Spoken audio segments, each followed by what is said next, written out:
the conscience within you is the Guru. Guru Om Bhakti Guru. I studied with Iyengar for a long time. I loved Iyengar. I still love Iyengar. He's a very interesting man, and he was a brilliant teacher, brilliant practitioner. I love you too. Thank you, yeah.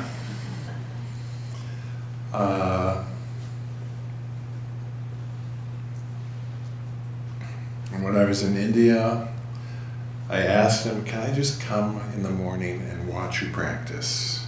I'll just sit over there in the corner, be sort of invisible. And it was fun to watch the real thing. It was different than how he taught, which was interesting. Like a big point, actually. And you learn a lot just by watching someone do the real thing. You learn a lot by going to class and doing what they say, but when you watch the artist do it for real, you pick up on stuff that you don't even know you're picking up on. They're communicating stuff that they don't even know that they're communicating. Their whole presence is transmitting the art. So I watched him every morning for a couple hours. That was fun. And in class, he was a stickler's not the right word, but he's big on alignment. And he would say things like, okay, as you're stretching your arm, move that skin that way. And I would do what I thought he was talking about. I would move that skin that way. And interestingly enough, as I did that, I would get this subtle little feeling of brightness. And I thought, wow, where did he come up with that? And I'd run back to my room and write down, move that skin that away. The next class he'd say, as you're moving that skin that away, rotate that skin that away, or move the hairs on your arm, or move the freckle clockwise. It was interesting the way he talked. I had no idea why he was saying to do it though. But I was there to learn. He was the teacher.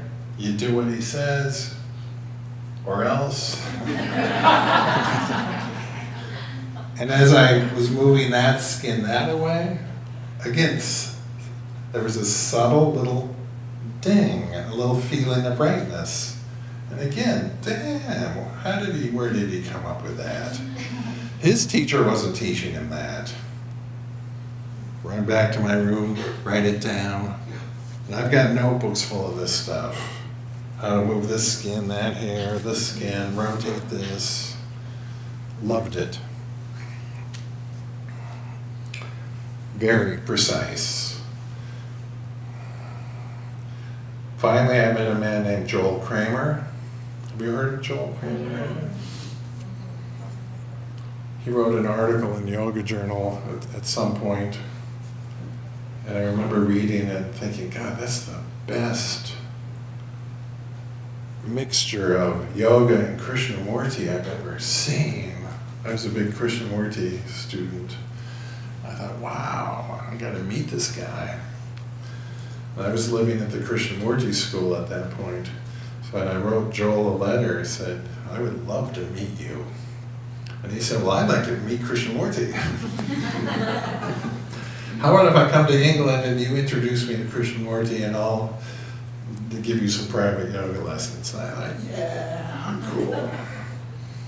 So I met with Joel. He taught me how to make a line of energy through my arm. And within 5 minutes of that first class, that first private lesson with him, my yoga was turned inside out. And it's weird to be teaching in a place, teaching one way for years, and then suddenly,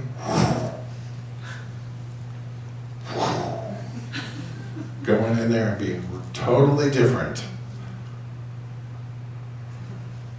Felt like a fraud or whatever.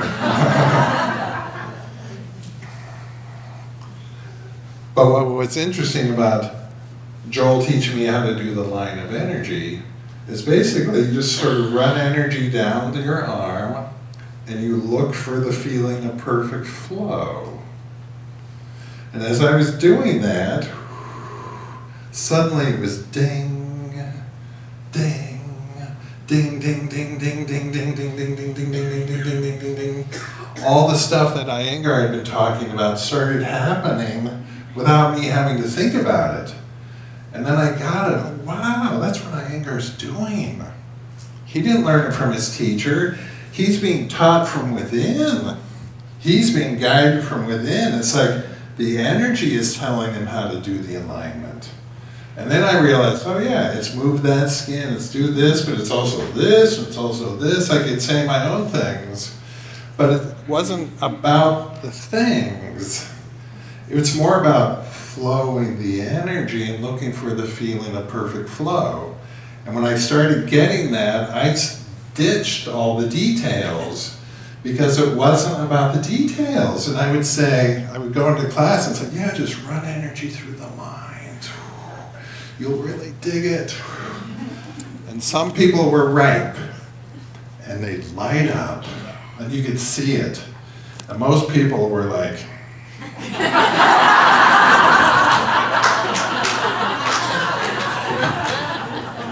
but what am I supposed to do? And I didn't want to go back down the levels, but I realized that as a teacher, if someone's not getting it, if you don't get run energy through the line, look for the feeling of perfect flow, let it self-correct, if that's not making sense, then you got to bring it down, tighten, rotate, spread, breathe. Knowing that if they do that and they get into it and get into it and get into it, you can know that the energy at a certain point will take over. So then I started being okay about talking at different levels, but knowing that, wow, you really want to get to the place where it's like just the energy's guiding you. And then it's like, oh yeah, of course, yeah, it's intuitive practice. It's free form. And the discipline helps sensitize you so that you can do that. Therefore, all the steps have their place. At first I was dissing the discipline, and then I realized, oh no, that's valuable. If someone doesn't know how to get their feet straight, they're just sort of like, they're not in there. You teach them how to do that. You know that's not really what it's about. But it's like, if they're doing that and they're embodying this and they're embodying this, they're paying attention, they're in there. And if they get in there and in there and in there, at a certain point, especially if you give them the freedom, especially if you tell them that, wow, all the discipline is supposed to dissolve and become intuitive, then they'll start doing their yoga. And it wasn't until I got this that I started feeling like I was doing my yoga. Up until that point, I was doing Desigachara yoga, I was doing Iyengar yoga, Vonda Scarabelli yoga, this, somebody's yoga. And I loved it. I loved it. But it almost felt like I was doing somebody else's practice, really. And then, oh, this is what it's about. And so as a teacher, you just want to help foster that to the best of your ability. And so I'm not teaching Schiffmann yoga, I'm teaching like freedom yoga.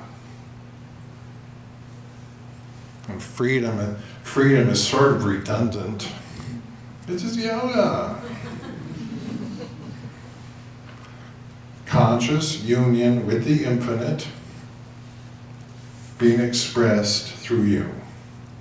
Sometimes doing poses, sometimes sitting quietly, most of the time just walking through your life. driving down the road.